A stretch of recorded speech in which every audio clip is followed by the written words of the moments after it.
कीजिए 2IITN को और बेल आइकन को भी प्रेस कीजिए ताकि आप कोई भी वीडियोस मिस ना कर सके। और 2IITNs पर कॉन्सेप्ट वीडियोस को प्राप्त करने के लिए आप 2IITNs के ज्वाइन बटन पर भी क्लिक करिए। ठीक है, चलिए ये देखिए हमारे सामने क्वेश्चन है। A horse is tied to a peg at corner of a square shaped grass field of side 15 meter by means of 5 meter long rope. See figure. Find the area of that part of the field in which horse can graze. ठीक, find the area of the part of the field in which horse can graze. तो देखिए इसमें क्या है, देखिए ये हमारे सामने एक स्क्वायर फील्ड है जिसकी डायमेंशन क्या है 15 बाई 15 है। ठीक, और देखिए कॉर्नर पर एक हॉर्स बंधा हुआ है, एक घोड़ा बंधा हुआ है। ठीक, और जिस रस्सी से बंधा हुआ है, ठीक, वो कॉर्नर पर है, कॉर्नर से बंधी है, और जो उसकी लेंथ है, जो आपकी स्ट्रिंग की जो लेंथ है वो कितनी 5 मीटर है। ठीक, तो यानी कि अगर हॉर्स होगा, ठीक, अगर हॉर्स होगा, मान लीजिए कि ये आपकी जो स्ट्रिंग है, ठीक, ये 5 मीटर है, तो मैक्सिमम वो कितना ग्रास को ग्रेस कर सकता है, यानी कितनी घास चर सकता है। तो देखिए इसके लिए वो उतनी घास चर सकता है, मतलब मैक्सिमम एक 5 मीटर का सेक्टर बना करके जितनी घास उसके सामने होगी उतनी चर सकता है। देखिए अगर घोड़े के घास चरने की अगर बात की जाएगी तो वो देखिए वो अपने आसपास की घास चर सकता है, या इस पॉइंट से अगर इस फिगर में से छोटा सा पार्ट अगर हम बाहर निकालें तो मान लीजिए कि घोड़ा यहां पर रस्सी से बंधा हुआ है। ठीक, तो ये उतनी घास चर सकता है जितने में ये रस्सी बिल्कुल टाइट हो जाए। ठीक, तो टाइट हो जाएगी तो क्या हो जाएगी, एक क्वार्टर सर्कल आपको मिलेगा। ठीक है, एक क्वार्टर सर्कल मिलेगा, और ये कॉर्नर है तो एंगल आपका क्या हो जाएगा 90 डिग्री हो जाएगा, और इसकी जो रेडियस, जितनी डिस्टेंस पर ये आपका हॉर्स खड़ा है उसकी जो रेडियस हो जाएगी वो आपकी क्या हो जाएगी 5 मीटर हो जाएगी। ठीक, तो 5 मीटर आपकी रेडियस हो जाएगी। तो यानी मैक्सिमम अगर घोड़ा 5 मीटर की अगर स्ट्रिंग के साथ अगर बंधा हुआ है तो वो मैक्सिमम 5 मीटर डिस्टेंस तक की ग्रास को ग्रेस कर सकता है। ठीक है, एक बार फिर से कह रहा हूं, घोड़ा अगर 5 मीटर की स्ट्रिंग से बंधा हुआ है तो मैक्सिमम 5 मीटर डिस्टेंट ग्रास को वो ग्रेस कर सकता है। ठीक है, तो चलिए अब देखिए इस क्वेश्चन को स्टार्ट करते हैं।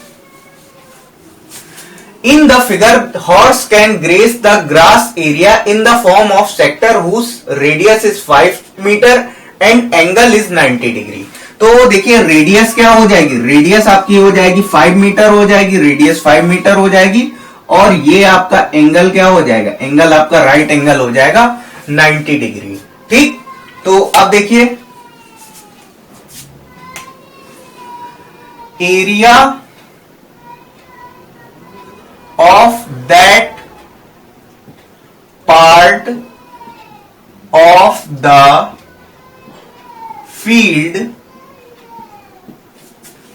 in which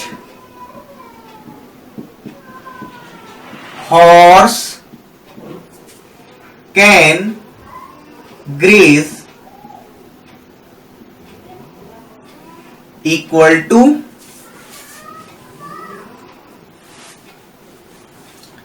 area of sector formed by the horse in that square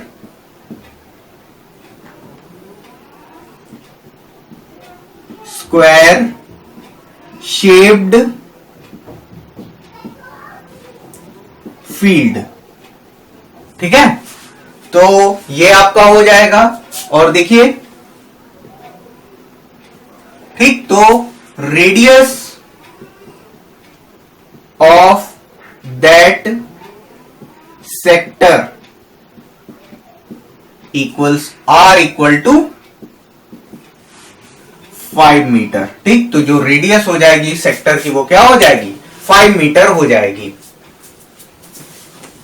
तो चलिए अब देखिए इसमें आगे बढ़ते हैं। एरिया ऑफ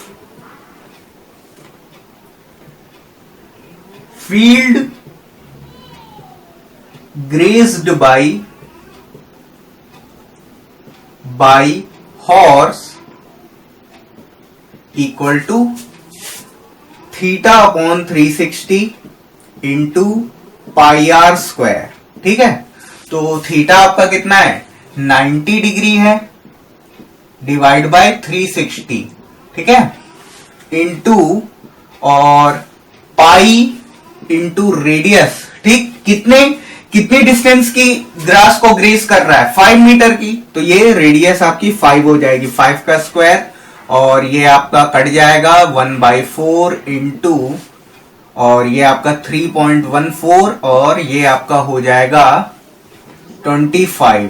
ठीक है, तो ये आपका हो जाएगा 19.625 मीटर स्क्वायर। ठीक, तो यहां से हम कह सकते हैं hence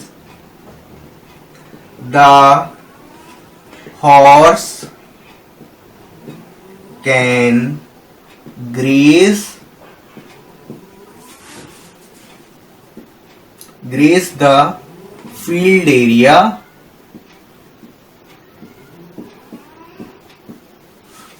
up to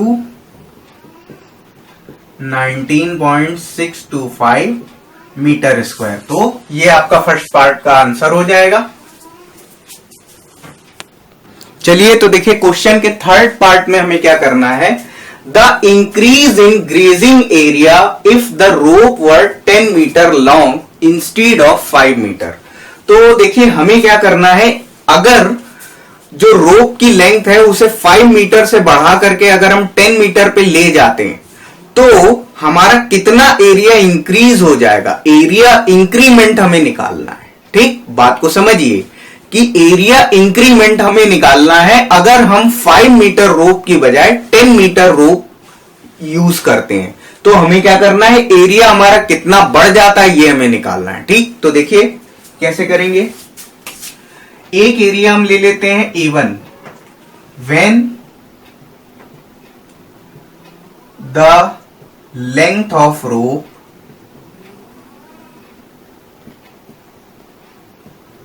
is 5 metre. ठीक है, A2 हमारा क्या हो जाएगा, A2 हमारा हो जाएगा when the length of rope is 10 metre. ठीक है, तो अब देखिए अगर हम इंक्रीज एरिया अगर हम निकालेंगे, ठीक, तो देखिए the increase in grazing area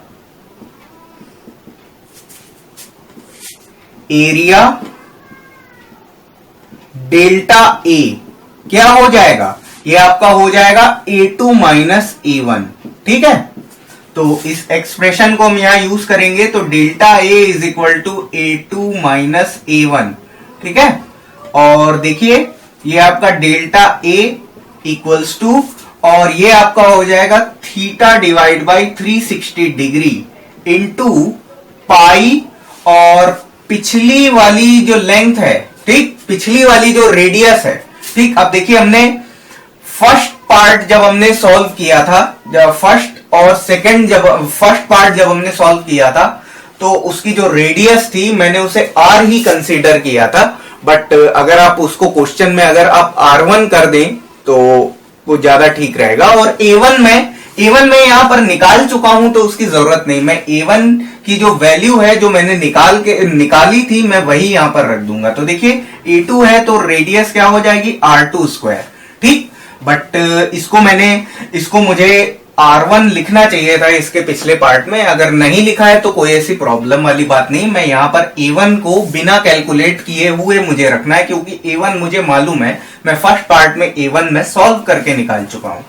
minus A1 है आपका 19.625, ठीक है। तो ये आपका हो जाएगा delta A equals to 90 divide by 360 into, और पाई की वैल्यू कितनी है, पाई की वैल्यू है आपकी 3.14 इंटू, और रेडियस है आपकी, यहां पर आपकी रेडियस हो जा रही है 10 मीटर, ठीक। तो ये आपका 10 का स्क्वायर माइनस 19.625, ठीक है। तो ये आपका डेल्टा A इक्वल्स टू, और ये आपका सॉल्व होकर के हो जाएगा 78.5 माइनस 19.625, ठीक। सॉल्व जब आप करेंगे तो डेल्टा A आपका हो जाएगा 58.875 मीटर स्क्वायर, ठीक। तो जो आपका इंक्रीज इन एरिया हो जाएगा, अगर जैसे आपकी रोप की लेंथ अगर पहले 5 मीटर रही थी, बाद में 10 मीटर रही थी, और उसकी वजह से जो आपका एरिया इंक्रीमेंट होता है वो आपका कितना हो जाएगा, 58.875 मीटर स्क्वायर एरिया आपका इंक्रीज हो जाएगा।